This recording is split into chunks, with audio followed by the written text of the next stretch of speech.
Yon, kumusta ulit mga explorer, isa na ang pag-explore ang ating gagawin. Hay, hindi ako magsasawa na balik-balikan ang lugar na ito.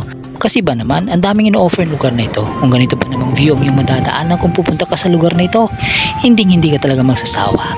Talagang marerelax na ang iyong katawan, pati na ang iyong mata. Hindi na to bago mga explorer. Ito ay ang binabalik-balikan ko na Karingking Sirek Picnic Grove dito sa Karingking, Sorsogon, Ilocos Norte. Oh, may manok pa akong nakita kung pwede lang sanang tinola. At syempre, kung gusto mong mag-ala human drone, eto na nga, pinagtripan ako ng mga little doros ko. At na nga sinubukan nila. Pasensya na kung nahilo rin po kayo. Pero gaya nga ng sabi ko, pwede rin bumalik sa pagkabata. Itong malaking duyan na to, hindi ko lang alam kung gaano yung capacity niya na kaya niyang buhatin.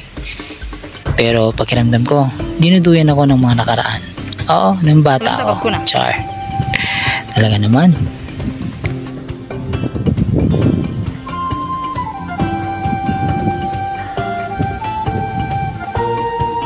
So gaya ng sabi ko, marami ang ino-offer ang lugar na ito.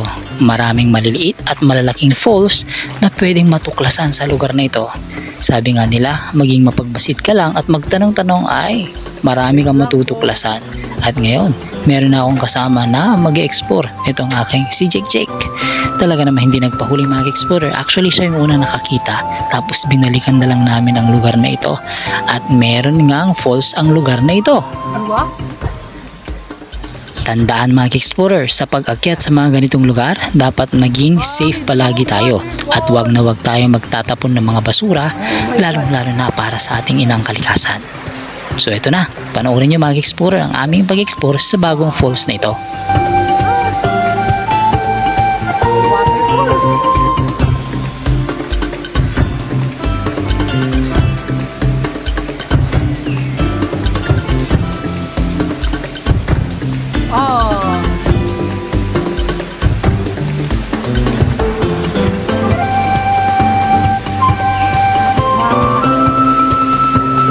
Ayon sa mga taga dito mga explorer, yung mga host na nakikita natin, yan ay direktang dumadalo at pumupunta sa mga kabahayan sa baba.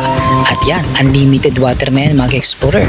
Siguro pag malakas-lakas yung ulan, malaki din ang binubulwak ng falls na ito. Malaki siguro ang binabagsak niya na tubig mga explorer. Balikan natin to balang araw. Ganun pa man, walang malaki o maliit na waterfalls para sa akin. Basta yung tubig na gawa ng inang kalikasan, sigurado malamig at malinaw yan. At syempre, napakalinis. Kaya dapat din natin itong alagaan. Pero kailangan din ng triple at tubleng pag-iingat mga explorer.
So yun, ano bang inaantay nyo mga explorer? Pasalan nyo na ang Karingking Falls ng Sorsogon, Ilocos Norte.